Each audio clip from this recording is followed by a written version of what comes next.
All right. Well, good afternoon, everyone. Today, I'm just going to very briefly talk about some kind of recent observations I've made in the space of using augmented reality for accessing cultural heritage materials.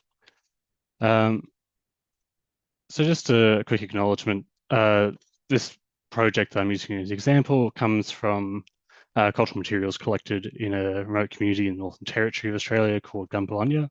And all the stuff I'm showing here, I've been given permission to show publicly because it does contain some important cultural materials. So just briefly, what is aura? What is presence? Aura was this concept developed by a guy named Walter Benjamin, who's very famous for his ideas on authenticity in the early 20th century. I got the book, well, a book of collection of his works here. Um, Very influential in how we've kind of come to think about authenticity as a concept, particularly in relation to cultural heritage. But basically, yeah, his idea was aura is how you experience the authenticity of an object or a place. And then we have presence, which is gained popularity in the 90s when it came to virtual reality. It's kind of the idea of actually feeling like you're in a place. So it can be real or virtual, but it's been something that's been heavily applied to virtual reality. So, people wanted to be able to measure if people using virtual reality actually felt like they were in a real place, not just a kind of made up virtual one. There's lots of literature on this, particularly some very good stuff from the 90s. But the idea is that both kind of measure the distance that an individual feels from what they're observing. So by closing that distance, you feel like more like you're interacting with that thing. It's a kind of communication between an individual and their environment or an object. Um, the big thing about this, though, is that this, as a process, is heavily mediated by culture. So your cultural background and your understanding of how processes work dramatically affect whether or not something can be considered authentic or feeling the aura of it. And technology, particularly in the space of virtual reality and related technologies, heavily mediates how we can actually interact with virtual objects and experience their aura. So yeah, the big challenge has been how to translate this into the digital space. Latour and Lowe published this great paper quite a number of years ago now. They didn't focus on the virtual stuff so much. They saw virtual reproduction of cultural heritage objects being as an intermediary stage. But their idea was that a replica, so like say a repainting of a famous fresco or a 3D print of rock art or something like that, if it's placed in the right context, that's actually more valuable than it being the original object. So Benjamin kind of built on this as well in his original works, where he basically said, yes, there's the focus of the authenticity is usually an object or a place, uh, but it's everything around that, both the culture and the environment, that actually really heightens the experience of authenticity, the aura, and lets you feel present in a space. And there's been also work that's kind of highlighted that, this is very culturally determined. It differs. So you can have cases of contested heritage where one group will feel it's more authentic in one context, whereas another group feels it's more authentic in a different context.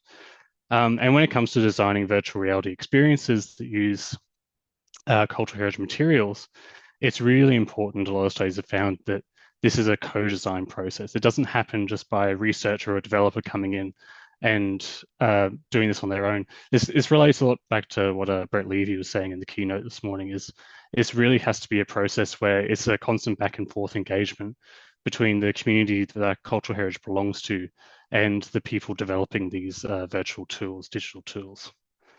And look, there's another thing that some people just don't ever find virtual digital stuff to be authentic. There's been studies that show that that's just how some people feel about it, and there's not much you can do about that. So it's a it's a variable thing. It's not going to work for everyone in every use case. So onto the kind of the case study, which made me start thinking about this was I had this ongoing project as part of my PhD where we were looking at this bark painting collection, a bit over a century old, from Melbourne Museum, and we wanted to actually make it available to the community in the Northern Territory because it's too fragile to repatriate easily. So this is a kind of intermediary way of making it available to people without having to go all the way down to Melbourne Museum.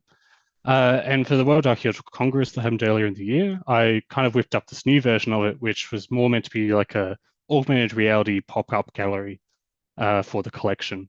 And whilst doing this, I had some very interesting insights where, we had people coming in, trying it out and everything like that. And I'd never tried out an augmented reality one in a public setting before, having other people come in and try it. And the reactions I got from people were very interesting. A lot of people, when they put on the headset, kind of went, "Oh, well, what am I meant to be looking at?" Not even noticing that there's these kind of, floating virtual panels around them. This is using the Quest 3 headset, by the way, if you can see it there. So you see the real world around you very clearly. So it the point I'm trying to get to is that having the real world there with these virtual elements in it lends a lot more authenticity to those virtual elements, because you can borrow the realness of the real world which they're floating in, and it makes them feel a bit more real by being situated in the real world. And it ended up being a very interesting, a lot more successful than I thought it was going to be. Something I kind of whipped up in a few hours, I think the night before the conference started. It ended up being a really fantastic way for people to experience the collection. And the best thing about it is the Quest 3 it's very portable. You can take it anywhere and just run it. And when we went out to the community, I was taking it up onto Inilac Hill, which is the big rock art site in Millennia, and we're taking it up on the hill and trying it out up there. So it really is a nice kind of portable way of experiencing a collection like this. Anyway, it's a lightning talk, so I'll wrap it up there. I just a quick acknowledgement of the Inilac Arts support, Griffith University funding, ARC funding, everything like that. So yeah, thank you very much.